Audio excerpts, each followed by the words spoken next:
Hello students and welcome back to channel Siraj Shaikh re study. आज income not included in total income का lecture number 3 होगा, जिसमें हम cover करेंगे नए points of total income. Start करेंगे आज का class.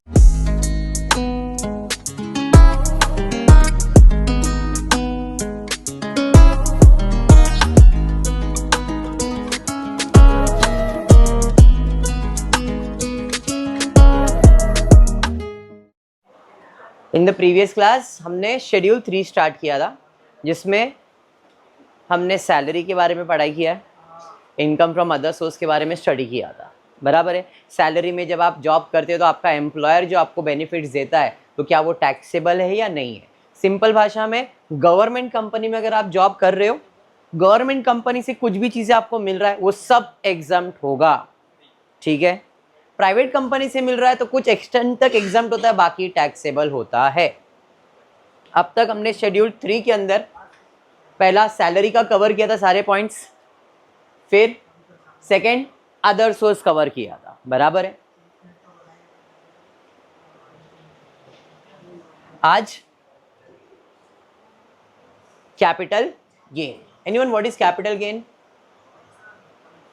What is capital gain? Invest करने के बाद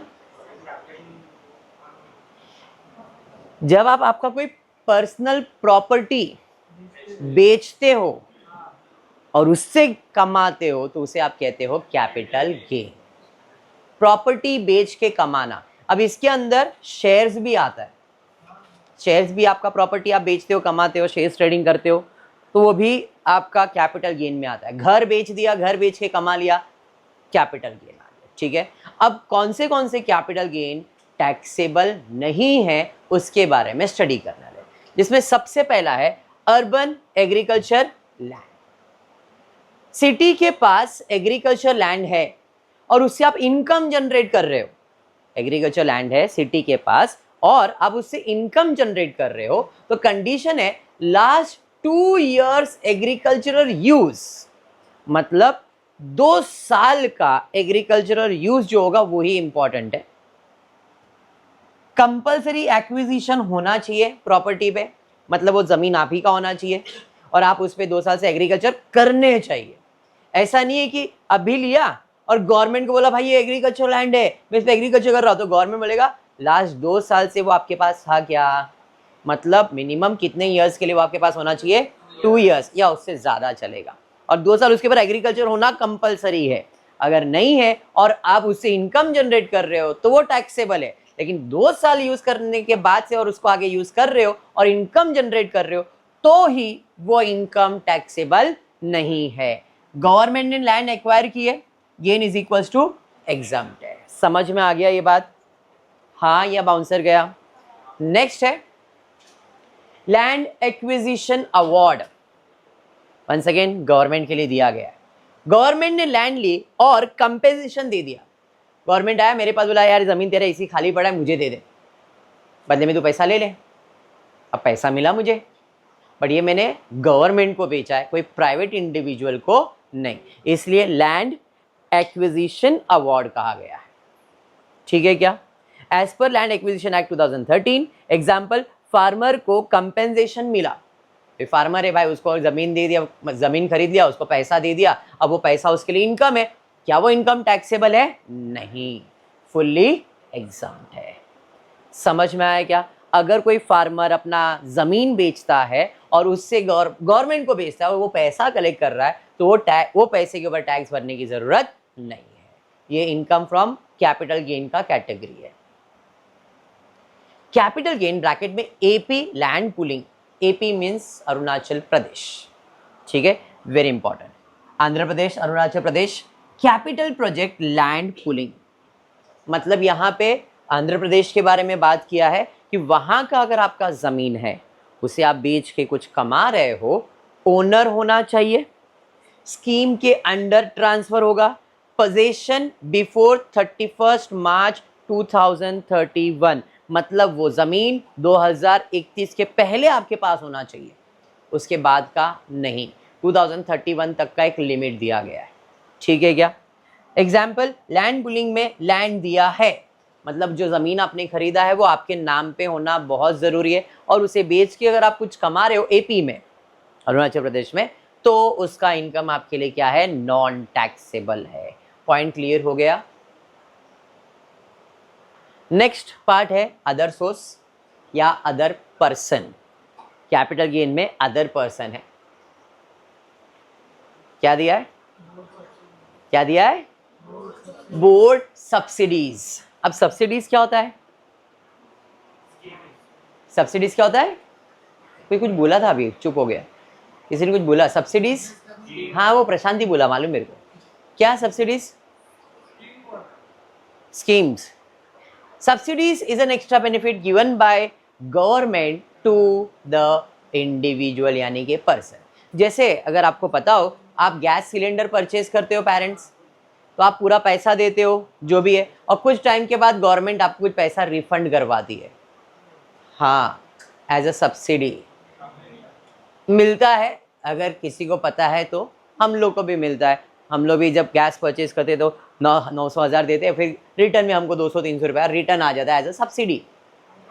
आपको आ रहा है नहीं आ रहा है मालूम, बट आता है, ठीक है, उसे कहते हैं सब्सिडीज। अब वो कौन दे रहा है, गवर्नमेंट दे रहा है, तो आपका पैसा बच रहा है, तो क्या वो सब्सिडीज आपके लिए टैक्सेबल है, तो नहीं। तो मीनिंग है टी, कॉफी, रबर इंडस्ट्री को सब्सिडीज मिल रहा है, गवर्नमेंट नोटिफाइड स्कीम होना चाहिए, बोर्ड सर्टिफिकेशन रिक्वायर्ड है।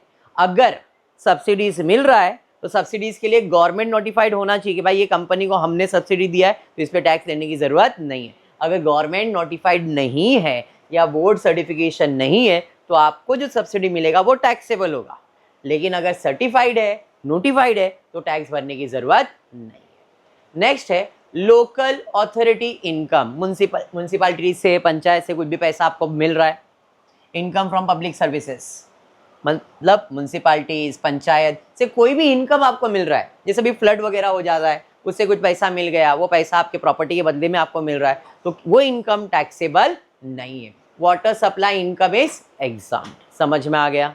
Next research association, research institute की इनकम अप्रूव्ड अंडर सेक्शन 35 होना चाहिए। अगर अंडर सेक्शन 35 अप्रूव्ड है तो ही इनकम नॉन टैक्सेबल है, वरना it is taxable. Professional association, CA, doctor, engineer bodies, इन लोग है।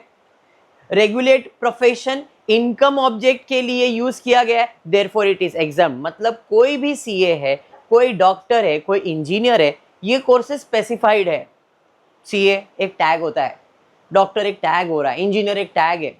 इनसे कोई भी प्रोफेशनल काम करवाया जा रहा है और उनको इनकम दिया जा रहा है, तो इनकम एक स्पेसिफिक लिमिट तक एग्जम्प्ट होता है, और वो भी गवर्नमेंट के लिए, प्राइवेट के लिए नहीं। समझ में आया? जो भी बात कर रहा हूं मैं सिर्फ गवर्नमेंट के लिए बात कर रहा हूं, प्राइवेट इंडिविजुअल के लिए नहीं बात कर रहा हूं। Next khadi business. अब मैंने इधर खादी, मैंने वर्ड यूज नहीं किया है, गवर्नमेंट की बुक में, आपके टेक्स्ट बुक में खादी बिजनेस है, ठीक है। Khadi trust income approved by KVIC, government से अप्रूव्ड है तो ही ये इनकम नॉन टैक्सेबल, वरना it is taxable. Point clear हो गया। नेक्स्ट 26 स्क्रूटिनाइजेशन, सॉरी वही है स्क्रूटिनाइजेशन या स्क्रूटिनीज जिसे कहते हैं। Trust financial asset pooling trust, मतलब एक ऐसा ट्रस्ट है जो गवर्नमेंट ने अप्रूव करके रखा है कि भाई तुम जाओ, तुमको रहने का बंदोबस्त करके दिया जाएगा, या मेरे इंस्टीट्यूट को गवर्नमेंट ग्रांट्स दे दिया गया, गवर्नमेंट की तरफ से अप्रूवल मिला है, कोई भी आएगा तो उसको रहने का, खाने का, पीने का बंदोबस्त करो, पैसा हम आपको देंगे, गवर्नमेंट आपको देगा। तो वो जो इनकम आपको मिलने वाला है, क्या उस इनकम के ऊपर आपको टैक्स भरने का है क्या? नहीं, the income is fully exempt. Next है investor projection fund. Stock exchange, commodity exchange, इन सब में अगर आप पैसा लगा रहे हो तो कंट्रीब्यूशन क्या है? एग्जाम। कंट्रीब्यूशन क्या है? एग्जाम। मतलब जितना तुमने कंट्रीब्यूट किया इस पैसे में इन्वेस्ट करने के लिए, वो पैसा आपके लिए एग्जाम्प्ट है, इन उस पे जो कमाने वाले हो, रिफंड या शेयर बैक जो मिलने वाला, वो क्या रहेगा? टैक्सेबल रहेगा। जैसे बोनस मिल जा रहा है, राइट शेयर्स मिल जा रहा है, तो वो सब आपके लिए टैक्सेबल अमाउंट है। क्लियर है? Next trade union income from house property और अदर सोर्स ओनली। मतलब कोई भी यूनियन का इनकम मिल रहा है, जैसे हाउस प्रॉपर्टी बेच के मेरे को इनकम जनरेट हो रहा है, कोई अदर सोर्स से इनकम जनरेट हो रहा है, तो ये मेरे लिए क्या रहेगा, इसका कंडीशन है ट्रेड यूनियन के लिए from house property and from other source है तो ही ये इनकम इंक्लूड नहीं है, वरना इट इज टैक्सेबल। नेक्स्ट है प्रोविडेंट फंड, नाम सुना ही रहेगा, पीएफ मैंने ऑलरेडी पढ़ा है पीएफ के बारे में सैलरी में। स्टैट्यूटरी है तो एग्जाम्प्ट है, गवर्नमेंट है तो एग्जाम्प्ट है, रिकॉग्नाइज है तो एक लिमिट तक एग्जाम्प्ट है, उसके ऊपर टैक्सेबल है। स्टैट्यूटरी पीएफ एग्जाम्प्ट होता है, इन्वेस्टमेंट रूल फॉलो होना चाहिए, मतलब जितना रूल है उतना ही इन्वेस्टमेंट किया एग्जाम्प्ट होगा। फिर बाद में international sports event, foreign tour वाला करवाया था, ये स्पोर्ट्स इवेंट है। इंटरनेशनल कोई इवेंट हो रहा है, अप्रूव बाय गवर्नमेंट होना चाहिए, 2+ कंट्री पार्टिसिपेशन होना कंपलसरी है, तो ही इसका इनकम एग्जाम्प्ट है, नहीं तो it is taxable. Point clear हो गया। Next, treaty body, multi country organisation, एक कंट्री से ज्यादा कंट्री में अगर आपका बिजनेस चल रहा है और उससे आपको इनकम जनरेट हो रहा है, by default it is government organisation, not private, तो not for profit, government notified होना चाहिए, तो ही एग्जाम्प्ट है, नहीं तो एग्जाम्प्ट नहीं है। Notified body, government notified authority, public benefit के लिए, नो कमर्शियल एक्टिविटी, कमर्शियल मतलब प्राइवेट नहीं होना चाहिए, पब्लिक मतलब सिर्फ और सिर्फ गवर्नमेंट यूज के लिए काम होगा, बाकी कोई भी काम नहीं होगा। पॉइंट क्लियर है। Crude oil fund, strategic petroleum reserve income, अभी बहुत सारा डिबेट चल रहा है इसके ऊपर, अगर आपको मालूम होगा, इथेनॉल चल रहा है, क्रूड ऑयल फंड तो वही है, गवर्नमेंट इसको भी यूज करता है क्योंकि टैक्स भरने की जरूरत ही नहीं है, स्कीम में पैसा लगाओ, पैसे के ऊपर इनकम आएगा, इनकम के ऊपर कोई टैक्स भरना नहीं पड़ रहा है। It is oil store with in 3 years है, स्ट्रैटेजिक पेट्रोलियम रिजर्वेशन इनकम है, तो इनके ऊपर कोई भी टैक्स लगता नहीं है। लीगसीज क्लॉज, लीगसीज मतलब रूल एंड रेगुलेशन, लीगसीज मतलब परंपरा, प्रतिष्ठा, अनुशासन, जो आप लोग आपके फैमिली से लेके कैरी फॉरवर्ड आगे करने वाले हो, जो बिजनेस आपका पेरेंट्स का था आपने उसके कंटिन्यू किया और उसे और इनकम जनरेट किया, उसे लीगसीज कहते हैं। ठीक है। Old provision under income tax act, अभी लीगसीज का मतलब है पहले जो टैक्स भरते आ रहे थे अभी भी वैसे ही टैक्स भरने वाले, उसी को कहते हैं लीगसीज क्लॉज। समझ में आया क्या? खाली इतना है कि पहले 10% भर रहे थे तो अब 5% भरेंगे, या 10% भर रहे तो 15% भरेंगे, उसे लीगसीज कहते हैं।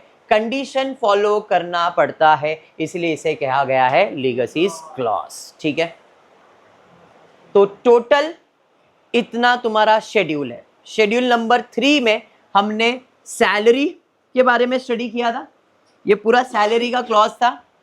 फिर ये अदर सोर्सेस का क्लॉज है। उसके बाद आज जो हमने स्टार्ट किया था urban agriculture capital gain, capital gain के अंदर इनकम फ्रॉम अवार्ड, फ्रॉम जो जमीन अवार्ड से मिला है वो।